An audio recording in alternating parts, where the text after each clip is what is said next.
ఏం చదివాడో జగన్మోహన్ రెడ్డి ఎవరికి తెలియదు. స్పష్టంగా ఒక పేపర్ చూడకుండా మాట్లాడలేరు. ఈ రోజు వరకు నేను డిబేట్ లో మాట్లాడుతున్నా, ఒక పేపర్ చూడకుండా ఒక స్పష్టమైనటువంటి లాంగ్వేజ్ తో, ఒక న్యాయవాదిగా న్యాయమూర్తిగా పనిచేసిన అనుభవంతో రాజ్యాంగాన్ని, న్యాయ వ్యవస్థని అవపోసన పట్టినటువంటి వ్యక్తిగా ఈరోజు ఒక పేపర్ పెన్ను లేకుండా, ఒక పేపర్ నా ముందు లేకుండా గుడ్ మార్నింగ్, గుడ్ ఈవినింగ్, ప్రియమైన ప్రజలారా, మీకోసం, ఇవి కూడా చూసి చదివేటువంటి నాయకుడి దగ్గర ఎంగిలి మెతుకులు ఏరుకునే కుక్క నీకేం తెలుసు? రాజ్యాధికారం అంటే అది ఒక కాన్సెప్ట్.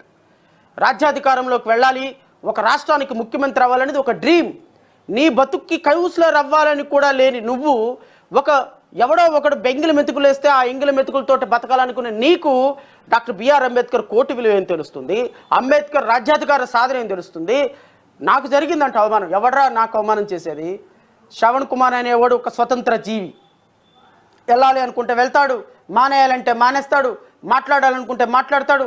ఒక పార్టీ అధ్యక్షుడిగా నా పార్టీలో నన్ను నడిపించే ప్రజలు, నన్ను నడిపించే అన్నలు, అక్కలు, తమ్ముళ్ళు, రేపొద్దున 2024లో ప్రతి కాన్స్టిట్యున్సీలో మేము పోటీలో ఉంటాం.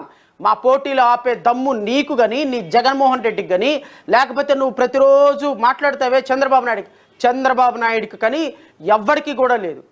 శ్రవణ్ కుమార్ని కామెంట్ చేసి పేరెత్తే స్థాయి కూడా లేని ఎంగిలి మెతుకులు ఏరుకునేటువంటి ఒక పేటీఎం కుక్క నువ్వు. You are not suppose to talk. నా పేరెత్తే స్థాయి కానీ, రాజ్యాధికారం కోసం ఒక ఉద్యోగాన్ని వదిలేసి వచ్చాను, ఒక రాజకీయ పార్టీ పెట్టాను, రాజకీయ పార్టీని రిజిస్టర్ చేయించుకున్నాను. ప్రతి కాన్స్టిట్యున్సీలో అభ్యర్థుల్ని ఎన్నిక చేసుకొని ప్రజాస్వామ్యబద్ధంగా 1 ఓటు వచ్చినా, 100 ఓట్లు వచ్చినా, 1000 ఓట్లు వచ్చినా, 1,00,000 ఓట్లు వచ్చినా, రాజ్యాంగ పరంగా రేపొద్దున నేను కూడా ఈ రాష్ట్రంలో ఒక పార్టీకి అధ్యక్షుడిగా పోటీ పడాలి అని అనుకుంటాం కంటే అంబేద్కరిజం ఏంట్రా ఇడియట్. ఇంతకు మించి నీ గురించి మాట్లాడటం అనవసరం కూడా.